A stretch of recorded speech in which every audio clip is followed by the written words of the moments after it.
Le 7 avril 2016, Vanessa Marcotte, âgée de 27 ans, a rendu visite à sa mère, Rosanna, dans la petite ville de Princeton, Massachusetts.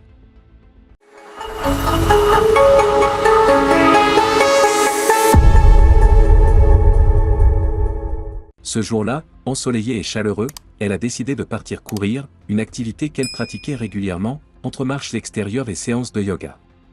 Dans quelques heures, elle devait prendre un bus pour retourner à New York, où elle vivait et travaillait. Mais quelques heures plus tard, Vanessa n'était toujours pas revenue. Sa mère, inquiète, s'est rendue à la police pour signaler sa disparition, un comportement très inhabituel pour Vanessa. Ce cas a rapidement attiré l'attention des médias nationaux, car un tel incident n'était jamais survenu dans la petite ville de Princeton au cours des 30 dernières années. De plus, quelques jours auparavant, un autre incident similaire avait eu lieu à New York, concernant la blogueuse Karina Vetrano, 30 ans, victime d'une attaque similaire. Vanessa Teresa Marcotte était née le 17 juin 1989 à Leominster, Massachusetts. Elle avait excellé à l'école et obtenu son diplôme summa cum laude de l'Université de Boston en 2011 avec un bachelor en communication. Après sa graduation, elle avait travaillé pour une start-up de marketing en ligne à Boston, WordStream, avant de devenir manager d'account au bureau de Google à New York. Environ une fois tous les 2 mois, Vanessa se rendait à Princeton, pour visiter sa mère et sa tante. Sa mère, Rosanna, était heureuse de ces visites, car Vanessa était la seule enfant de la famille. Le 7 avril 2016, Vanessa quitta la maison de sa mère sur Brook Station Road pour aller courir avant de prendre le bus pour New York. Ce trajet était habituel pour elle. Après plusieurs heures sans nouvelles, sa mère, Rosanna, tenta de la joindre sans succès. Inquiète, elle contacta la police dès 9 h du matin. Le lendemain, le 21 avril, la police lança immédiatement une recherche avec l'aide de la famille et de volontaires. Des affiches de Vanessa furent distribuées dans la ville. La disparition de Vanessa fut largement relayée sur les réseaux sociaux et par les médias. Son frère, Lee McLeod, lança un appel sur les réseaux sociaux: « Je demande à tout le monde à Plymouth de m'aider à chercher partout. Si vous voyez ou entendez quelque chose, faites-le moi savoir. » En enquêtant, la police découvrit que Vanessa avait effectivement atteint le bus stop, mais qu'elle n'y était pas montée. À 8 h 20, un chien de police guida l'équipe de recherche jusqu'à une zone boisée, située à environ 60 mètres du bus stop et à moins d'1 kilomètre de la maison de Rosanna. Là, ils découvrirent le corps de Vanessa. L'examen préliminaire du corps révéla que la mort de Vanessa était d'origine criminelle. Son corps avait été dépouillé de ses vêtements, et des marques de brûlure étaient visibles sur ses jambes, ses mains et son visage. L'endroit où le corps fut trouvé était très isolé, avec seulement une route et des bois autour. Son téléphone et ses effets personnels avaient disparu. Les enquêteurs en conclurent que le meurtrier avait probablement cherché à effacer toute preuve de son identité, en utilisant un liquide inflammable pour tenter de détruire les indices. Les experts forensiques déterminèrent que la cause de la mort de Vanessa était la strangulation. Des traces de lutte furent trouvées sous ses ongles, laissant des empreintes de l'agresseur. Cependant, les tests ADN n'indiquèrent aucun suspect connu dans les bases de données locales ou nationales. La petite ville de Princeton, avec une population de moins de 4000 habitants, fut choquée par cet acte criminel. La police demanda à la population de rester vigilante et d'alerter les autorités si quelqu'un avait vu ou entendu quelque chose d'inhabituel.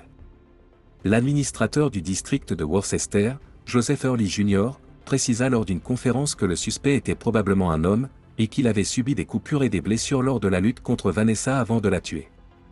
L'incident bouleversa non seulement la famille de Vanessa et les habitants de Princeton, mais aussi ses collègues.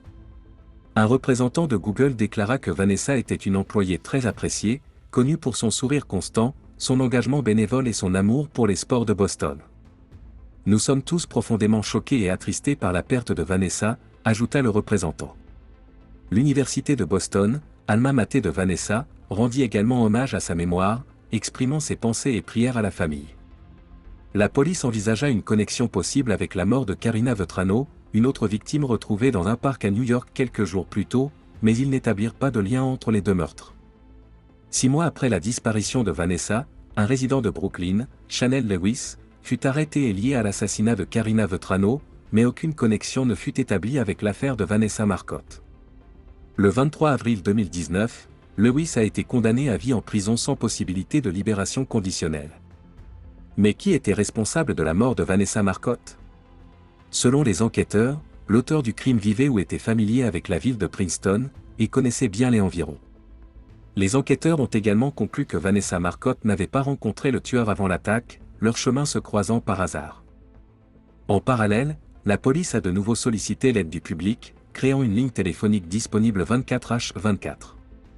Finalement, un témoin se manifesta, déclarant avoir vu Vanessa s'arrêter à l'extérieur d'un magasin local pour boire de l'eau à 1h du matin le 7 avril. Ce témoin a été le dernier à la voir marcher et parler sur son téléphone. Les enquêteurs ont estimé que l'attaque contre Vanessa a eu lieu dans les 2 heures suivant cette observation. Le téléphone de Vanessa a été déconnecté à 2h11 et n'a plus donné de signe de vie. La police a mené plusieurs recherches sur le terrain, vérifiant les endroits autour du lieu où son corps avait été retrouvé, mais cela n'a pas apporté de nouvelles pistes. Ce n'est qu'en août, 3 mois plus tard, que de nouvelles informations ont émergé. Un autre témoin a alors affirmé avoir vu un SUV Ford sombre garé près de l'endroit où le corps de Vanessa a été retrouvé. L'homme, un chauffeur âgé entre 25 et 35 ans, semblait être d'origine hispanique. Le témoin a vu ce SUV à 2 reprises, la première à 12h45 et la seconde à 12h05. À la première observation, le chauffeur se trouvait à côté de son véhicule en parlant au téléphone, et à la seconde, le SUV était à nouveau là, mais sans personne à l'intérieur. Les autorités ont immédiatement lancé une recherche pour retrouver un homme hispanique, possédant un SUV noir et vivant dans les environs de Princeton. Le 23 février 2017, plus de 6 mois après la disparition de Vanessa, le procureur de la ville de Worcester, Joseph Hurley Jr., a fourni de nouveaux détails sur l'enquête. Selon lui, l'ADN retrouvé sur le corps de Vanessa avait été envoyé à un laboratoire et un profil avait été créé. Les enquêteurs se sont concentrés sur la description d'un homme hispanique, entre 20 et 30 ans, de taille athlétique, avec des cheveux courts. Il était supposé posséder ou avoir accès à un SUV noir au moment du crime et aurait été blessé dans les jours suivant l'attaque. 3 semaines plus tard, un policier en patrouille à Worcester remarqua un homme correspondant à cette description. L'homme conduisait un véhicule identique à celui vu près du lieu du crime. Le policier nota le numéro de plaque et le communiqua aux autorités. Après avoir identifié le propriétaire du véhicule, la police se rendit chez lui. Cet homme, âgé de 31 ans, était Angelo Colón Ortiz, un portoricain qui n'avait pas de casier judiciaire. Marié et père de 3 enfants, Colón Ortiz vivait à Worcester depuis moins d'1 an. Il travaillait pour un sous-traitant de FedEx et connaissait bien la ville de Princeton et ses environs. Ses voisins à Worcester le décrivaient comme un homme étrange, souvent vulgaire avec les autres. Une ancienne collègue de Princeton témoigna également que Colón Ortiz avait fait des remarques inappropriées à son égard et à celles d'autres femmes. Lorsque la police demanda à Colón Ortiz s'il connaissait Vanessa Marcotte, il nia toute connaissance d'elle et affirma ne pas se souvenir d'être allé à Princeton ce jour-là. Il accepta néanmoins de fournir un échantillon de son ADN pour analyse. Après plusieurs semaines d'attente, les tests révélèrent que l'ADN de Colón Ortiz correspondait à celui retrouvé sur le corps de Vanessa. Le 15 avril 2017, il fut arrêté et inculpé. Les enquêteurs établirent que, le jour du crime, Colón Ortiz avait acheté $5 de carburant dans une station-service située à 6 km de la scène du meurtre, à 2h35 du matin, ce qui suggérait qu'il était retourné sur les lieux après que Vanessa ait été tuée. Le 23 avril 2017, les procureurs affirmèrent que l'ADN retrouvé sur la victime avait permis d'apporter des charges solides. L'avocat de Colón Ortiz contesta la manière dont l'ADN avait été collecté, alléguant que la barrière de la langue avait entravé la compréhension des droits de son client. Colón Ortiz, originaire de Porto Rico, ne parlait pas anglais et n'avait pas pleinement compris qu'il n'était pas obligé de fournir son ADN. Le 11 janvier 2022, le juge Janet Canton Walker rejeta la demande de la défense de supprimer l'échantillon d'ADN. Colón Ortiz plaida coupable de meurtre au 2e degré, une accusation moins grave que le meurtre au 1er degré, ce qui lui permettait d'obtenir une peine moins sévère. Il fut condamné à 20 ans de prison, avec une possibilité de libération conditionnelle après 25 ans de détention, soit au minimum 45 ans avant d'être éligible à la parole. Merci beaucoup pour votre soutien et votre écoute. Votre attention et votre engagement envers cette histoire ont été essentiels, et je vous suis reconnaissant d'avoir pris le temps de lire ou d'écouter. Cela signifie beaucoup pour moi, ainsi que pour toutes les personnes impliquées. Grâce à vous, nous pouvons mettre en lumière des sujets importants et partager des récits qui touchent profondément chacun d'entre nous. Votre engagement fait toute la différence.